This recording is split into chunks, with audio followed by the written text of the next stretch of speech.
Bharatiya Janata party के प्रत्याशी हमारे दिमनी क्षेत्र के ही हैं और इसी गांव के ही। मैं समझता हूं, मैं एक ही बात से आश्वस्त कर रहा हूं नीतू सिकरवार जी को कि बड़े गांव से आप चुनाव जीत के जा रहे हो कांग्रेस पार्टी का, तो फिर हार कहां रहे हो? कोई जगह हमें पता चल जाए तो हम लोग वहां जाकर प्रयास कर लेंगे। हमें तो नहीं लगता कि अब कहीं गुंजाइश है। रहा सवाल इसका कि देखिए, कमाल की बात देखिए लोकतंत्र की, कैसे कैसे गला घोटा जा रहा है। जिनको आप नहीं चाहते उनको जबरदस्ती घुसेड़ा जा रहा है, जिनको आप चाहते हो उनका दमन किया जा रहा है, उनको गिराया जा रहा है नीचे, और बनाने बिगाड़ने वाले आप हैं। फिर भी कहीं ना कहीं आपके साथ छलावा हो रहा है। मेरी जानकारी नहीं है, मैं अभी यहाँ पर रिपोर्टिंग कर रहा हूँ। हमारे भारतीय जनता पार्टी के जो प्रत्याशी हैं, जब विधानसभा में इनका सर्वे आया तो अमित शाह जी ने पूछा दिल्ली में कि दिमनी में रविंद्र सिंह भिड़ोसा जो कांग्रेस के विधायक हैं, उनके सामने भारतीय जनता पार्टी का कोई कैंडिडेट जीत नहीं रहा है, सबका सर्वे खराब है। तो मेरी ये समझ में नहीं आया कि लोकसभा में सर्वे कैसे अच्छा हो गया। कहीं ना कहीं थोपे हुए कैंडिडेट, थोपा गया है। और एक बात तो जरूर ध्यान रखना चाहिए हमें आपको, 2 बार सिकरवारी क्षेत्र से और पूरे लोकसभा से तोमर घार को 2 बार मान सम्मान दिया गया है। 2 बार, सही बात है ना? तो 100 की 100 है रही, कोई लपेड़ा लपाड़ी वाली बात नहीं। तो जब 2 बार अपने को सम्मान मिला, वोट मिला, और बड़े से बड़े पद जो हो सकते हैं उन पदों पे भी उन सबको बैठने का मौका मिला। अब एक बार इनकी बारी है तो कम से कम इतना तो बनता है कि जिसने हमारा 2 बार सपोर्ट किया जिस क्षेत्र ने, एक बार अगर हम इधर से कर देंगे तो क्या बुरी बात है। और करना भी चाहिए, क्योंकि आगे का रास्ता भी तो हमारा मजबूत रहेगा। यही मेरा आपसे अनुरोध है। अभी विधानसभा के चुनाव में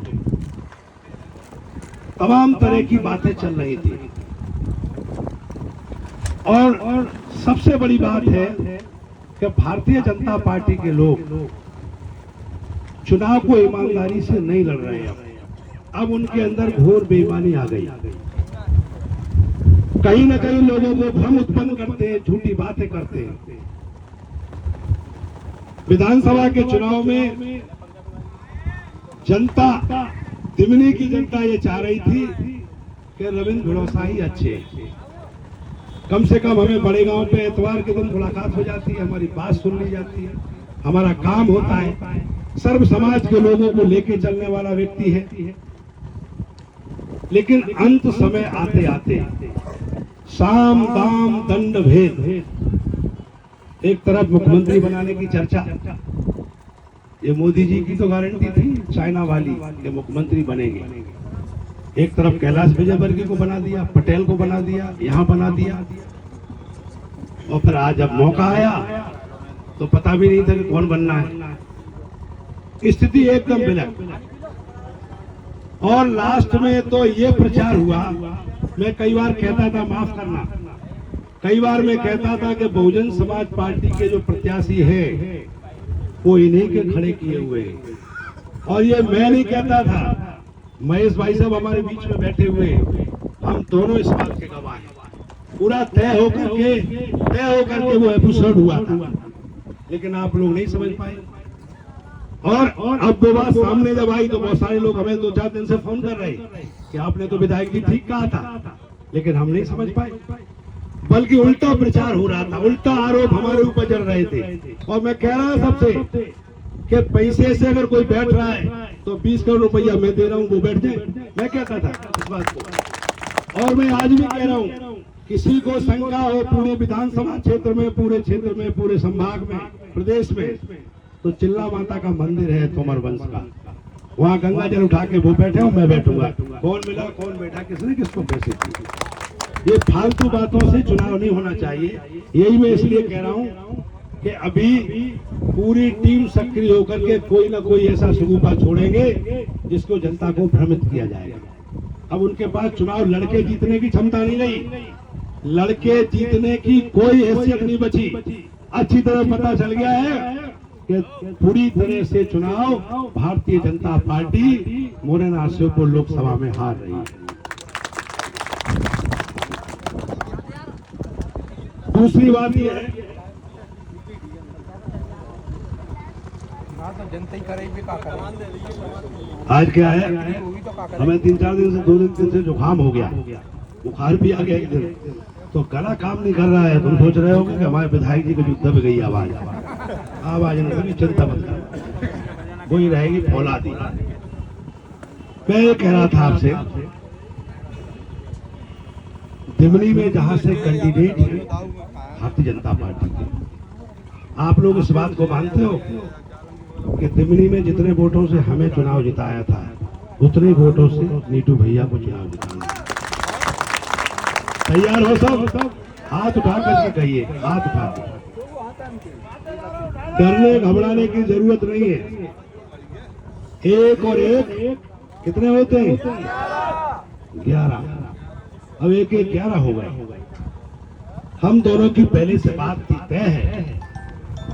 नीटू भैया से मेरी बात हुई, आपने कहा आपका टिकट है तो मैं आपके साथ रहूंगा, हमारा टिकट है तो आप मेरे साथ रहना। फिर मैंने विचार किया कि अगर दोनों ताकत से टिकट मांगेंगे तो हो सकता है दोनों निपट के तीसरी जगह पटक दिया जाए, तो हमने कि हम थोड़े शांत हो जाते हैं, ये मांग ले। ईमानदारी की बात है, दोनों को पता है हमको, इसलिए अब ये लाज रखनी है हम सबको कि यहाँ दिमनी से हम 30,000 वोटों से जब जिता के पहुंचा देंगे तो पूरे लोकसभा में कोई विधानसभा ऐसी नहीं है जहाँ नीटू भैया चुनाव नहीं जीतेंगे। और रहा सवाल मोदी जी का, मोदी जी के बारे में आपको पता है कि 10 साल देख लिया। एक बात मैं ऐसी बताने जा रहा हूं जो आपको बिल्कुल दिमाग में बैठ जाएगी। हमारे जितने पुरखा यहाँ बैठे, हमारे बुजुर्ग तो हमारे घर क्षेत्र से, अन्य क्षेत्रों से भी आए हैं। कर्ज को हम लोग खराब मानते थे, हमेशा ये कहते थे कर्ज नहीं लेना चाहिए, कर्ज लेकर के अगर हम दब गए तो किसी न किसी के गुलाम हो जाएंगे, कहीं ना कहीं हमारी नजर नीची रहेगी। सरकार चलाने के लिए कुछ ना कुछ व्यवस्था करनी पड़ती है, लेकिन देश में 12 प्रधानमंत्री हुए, पंडित जवाहरलाल नेहरू से लेकर के और मनमोहन सिंह जी तक, उन्होंने 50 लाख करोड़ का कर्जा लेकर के तब इस देश में क्या किया, सुई से लेकर हवाई जहाज तक का निर्माण किया। ये नहरें जो बनी हैं ये कांग्रेस पार्टी के जमाने की है, सड़कें कांग्रेस पार्टी के जमाने की हैं, विस्तार हुआ, चौड़ीकरण हुआ, वो एक अलग विषय है, लेकिन वास्तविकता ये है कि सड़कें ज्यादातर कांग्रेस के समय की हैं। रेलवे कांग्रेस के समय का है, IIM, IIT, इसरो, भिलाई इस्पात जैसे हजारों कारखाने, भाखड़ा नागलबांध, मनरेगा मजदूर योजना, बिजली गांव गांव लाए, राजीव गांधी परियोजना के तहत हर हाथ में आज मोबाइल है, ये देन भी कांग्रेस पार्टी की है। कंप्यूटर है, देन है कांग्रेस पार्टी की। हर घर में टेलीविजन है, देन है कांग्रेस पार्टी की। क्या ऐसा है जिन गाड़ियों से हम चल के आ रहे, ये देन है कांग्रेस पार्टी की, राजीव गांधी की। धर्म के नाम पे भी कांग्रेस ने कभी पीछे नहीं हटी। ये केवल अफवाह करके अपनी सत्ता बनाने के चक्कर में ये झूठी बातें करते हैं।